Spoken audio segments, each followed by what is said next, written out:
Pai, mãe, me dê a sua mão. 5 condições para o diagnóstico do autismo. Sem isso, não é autismo. Será que alguém pode receber o diagnóstico de autismo depois de adulto? Ou será que a pessoa nasce com autismo? Será que é autismo? Ou será que é TDAH? Ou deficiência intelectual, transtorno do desenvolvimento intelectual? Ou será que é TOC? Será que é alguma outra coisa? Nesse vídeo eu vou falar para você sobre 5 critérios que são condições para que uma pessoa tenha o diagnóstico de autismo.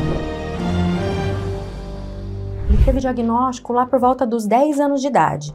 Quando ele era menorzinho, ele não tinha autismo. Veio depois. O bebê caiu do berço, bateu a cabeça e depois disso é que ele começou a desenvolver, a apresentar alguns sinais de autismo. O autismo do meu filho veio por volta lá de 1 ano e pouco, 2 anos, depois que ele tomou algumas vacinas. Mas será que todo mundo não é um pouco autista? Tem algumas características, alguns desses sinais, ou timidez, ou alguns momentos da vida em que a pessoa fica mais autista? Olá pessoal, eu sou a Maria Cláudia Brito, sou fonoaudióloga, mestre, doutora e pós-doutora com ênfase na área de autismo.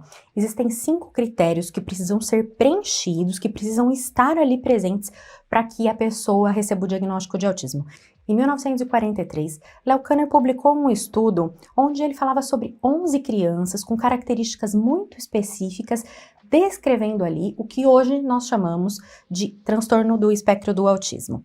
Tem alguns relatos de um pouco antes, mas eu vou começar aqui falando para vocês de uma publicação de Hans Asperger, que foi ali em 1944, a mais conhecida, que também já apresentava características similares àquelas que Leo Kanner descreveu. A partir do estudo de Hans Asperger se originou aí o nome Síndrome de Asperger, anteriormente utilizado. Nós vamos falar aqui a partir da literatura mais atualizada, então CID-11, publicada em 2022, e DSM-5, revisado também, publicado em 2022.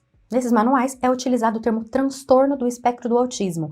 Então não é mais utilizado apenas o termo autismo, ou transtorno global do desenvolvimento, ou transtorno invasivo do desenvolvimento, ou transtorno abrangente do desenvolvimento, síndrome de Asperger, autismo atípico e outros nomes que eram anteriormente utilizados. Então nós temos TEA nível 1, 2 e 3 de suporte. A primeira condição para que uma pessoa receba o diagnóstico de transtorno do espectro do autismo é ter déficits na comunicação e interação social.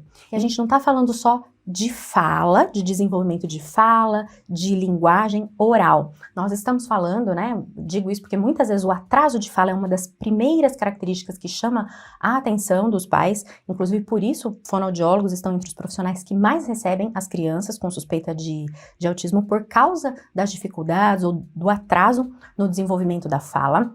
Nós estamos falando de algo que vai além da comunicação social. Então a fala pode ou não estar presente, pode ou não haver um atraso, mas sempre haverá um atraso da linguagem, da comunicação social, de habilidades pragmáticas de linguagem. Aí estão incluídas características como dificuldade no contato visual, na interação social, na atenção compartilhada, em compartilhar interesses. Quando a gente tem uma criança, dificuldades de brincar com outras crianças, diminuição ou ausência de interesse por outras crianças, interesse em compartilhar situações, compartilhar brincadeiras, uma série de atrasos relacionados ou dificuldades, alterações relacionadas às demandas sociais do cotidiano, desde que a criança é bem pequenininha, porque desde o bebezinho ali pequenininho, ele já prefere, ele já tem uma atenção maior para vozes de pessoas falando do que para barulhos de objetos, por exemplo. Já há uma atenção maior, mesmo quando a visão ainda está em desenvolvimento no bebê, para rostos, para olhar na direção de rostos de pessoas, do que para objetos, né? Essa é uma capacidade inata do ser humano relacionada com a cognição social, que no autismo pode acontecer de uma maneira bem diferente. É claro que vai haver uma variação, tanto em relação à idade, a gente vai ter que pensar, desde quando é pequenininho, então quais são os marcos do desenvolvimento da linguagem, da comunicação social, quando a gente tem uma criança pequena, um bebê, e, por exemplo, quando eu tenho uma criança de 7 anos, de 10 anos, um adolescente de 15 anos, qual é já o nível de desempenho de comunicação social, interações sociais, habilidades sociais que se espera até a vida adulta. E a outra variação muito importante que a gente vai precisar ter em mente é em relação ao espectro de características. Então vai haver uma variação grande. Eu vou ter desde pessoas que não conseguem ter uma iniciativa de comunicação, até outras que não conseguem sequer responder. Eu posso ter pessoas que têm dificuldades em manter o contato visual, mas ter pessoas que sequer não conseguem fazer o contato visual. Pode haver pessoas que têm uma deficiência intelectual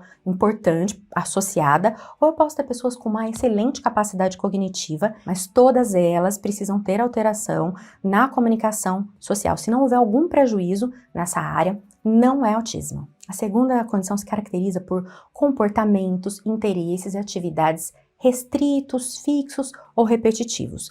Então a gente, de novo, vamos pensar nas diferentes etapas da vida, desde o bebê até a vida adulta, e vamos pensar também no espectro. Então vai haver isso mais evidente até mais tênue. O que a gente pode observar? Um apego mesmo, uma necessidade muito grande a rotinas, dificuldades com quebras de rotinas. A gente pode ter comportamento rígido, que é relacionado aí com a flexibilidade cognitiva. Então, a pessoa precisa sempre fazer o mesmo caminho para ir para um determinado lugar. Você está levando a criança para a escola. Se você muda o caminho que você vai fazer, a criança chora, grita, às vezes não quer ir. Ou ela precisa ter uma rotina ali certinho de como vai ser o dia dela. Ela acorda todos os dias, ela levanta, ela quer aquele biscoito, daquele jeito, cortado naquele tamanho, dentro daquele mesmo prato todos os dias, aquela mesma quantidade de leite no copo. Se alguma dessas coisas muda, a criança já tem uma reação que pode parecer uma birra, uma crise, e é por causa dessa flexibilidade cognitiva, porque teve essa quebra ali na rotina. Aí também nós temos comportamentos que são facilmente observados, já são até bastante conhecidos, que são as estereotipias, alguns movimentos corporais. Então a gente pode ter, por exemplo, os movimentos vermiculares com os dedos, movimentos das mãos na frente dos dedos, o movimento do corpo que vai para frente e para trás, flapping. Então, uma série de comportamentos que, para uma pessoa que olha de fora, eles não têm um porquê, eles não têm uma função.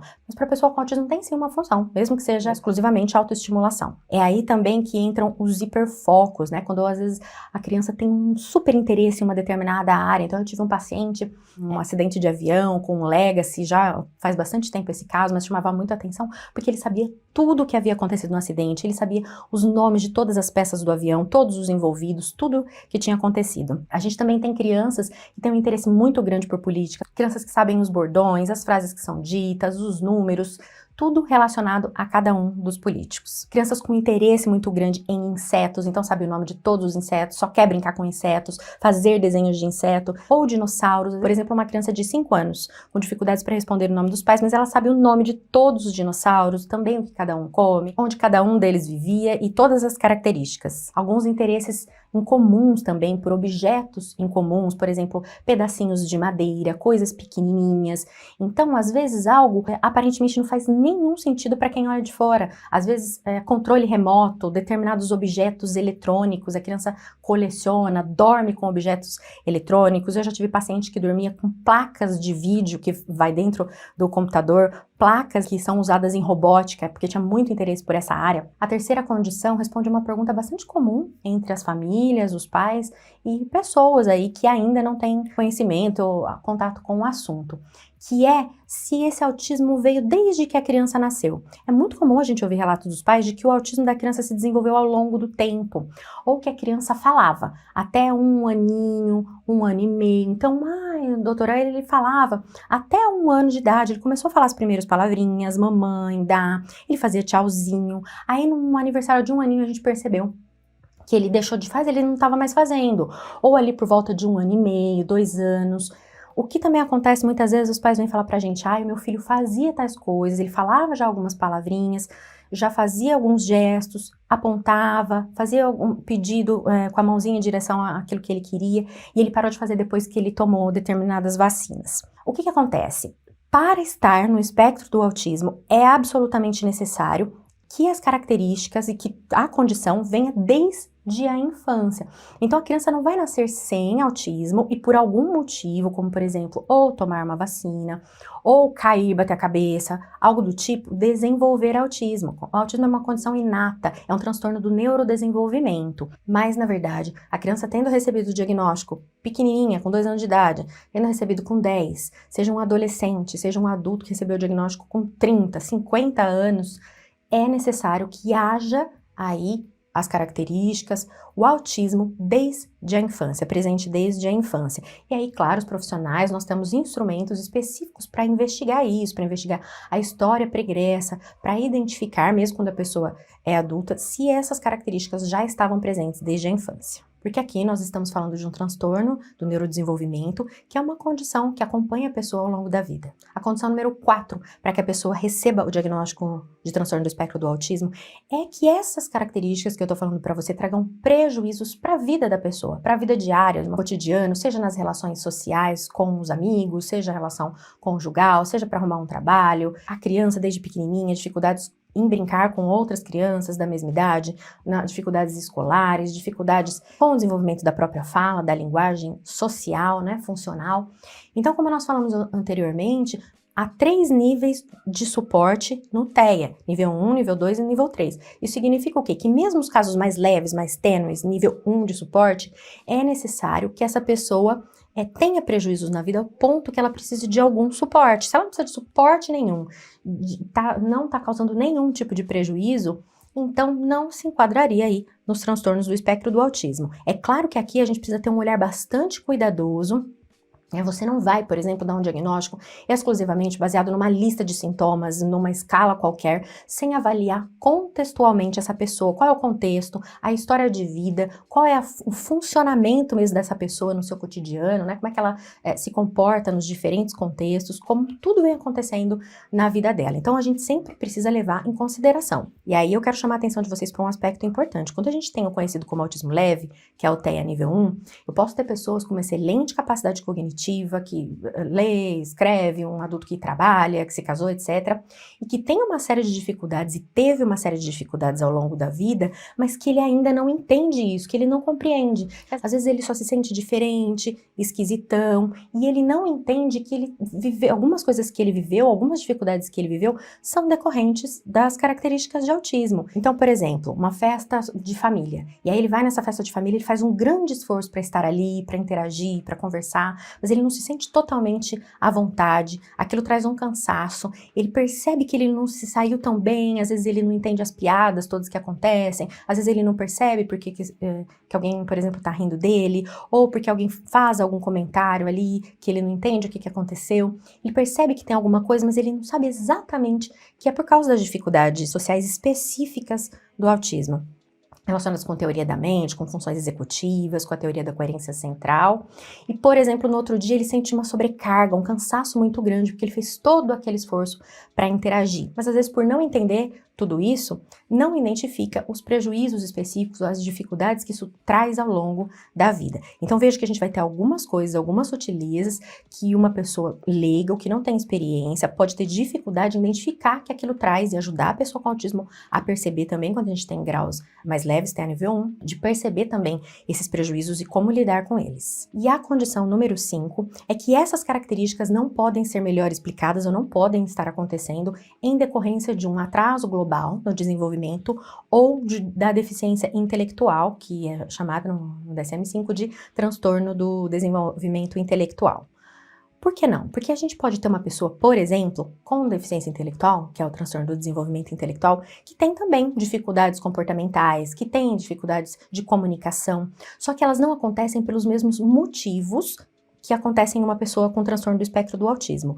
E tem ali características que precisam ser observadas, porque há diferenças, os quadros não são iguais. Eu posso, por exemplo, ter uma pessoa com deficiência intelectual que tem um atraso de fala, por causa de uma dificuldade motora ou fonológica.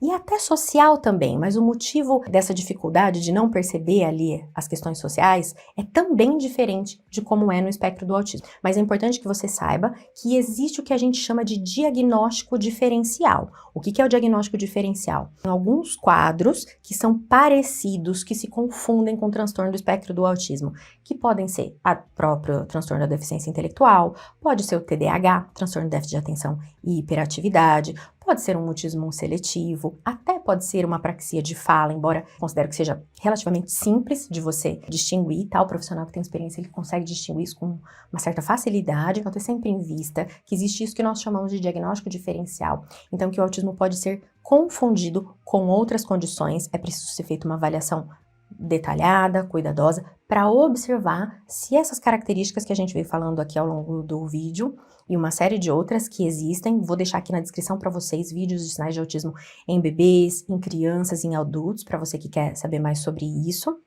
Então, essas características, elas não podem ser melhor explicadas por outro transtorno do neurodesenvolvimento, como, por exemplo, a deficiência intelectual. Além disso, eu preciso chamar a sua atenção para um outro aspecto, que são as comorbidades, quando a gente tem uma ou mais condições associadas. Então, eu ainda posso ter autismo associado à deficiência intelectual, posso ter autismo associado a TDAH, autismo associado a TOC. Então, além de poder haver tem só autismo, aí a gente tem autismo que a gente pode confundir aquele quadro com outras condições, a gente também tem os quadros com comorbidades onde há o autismo e outras condições associadas, que podem ser síndrome genética, síndromes neurológicas, TDAH, epilepsia, etc. É importantíssimo que essas 5 condições sejam mais bem conhecidas, porque o tratamento tardio, as intervenções tardias, trazem grandes prejuízos para a vida da pessoa com autismo. Sou autista, junte-se a nós nessa canção. Oh, yeah. De coração.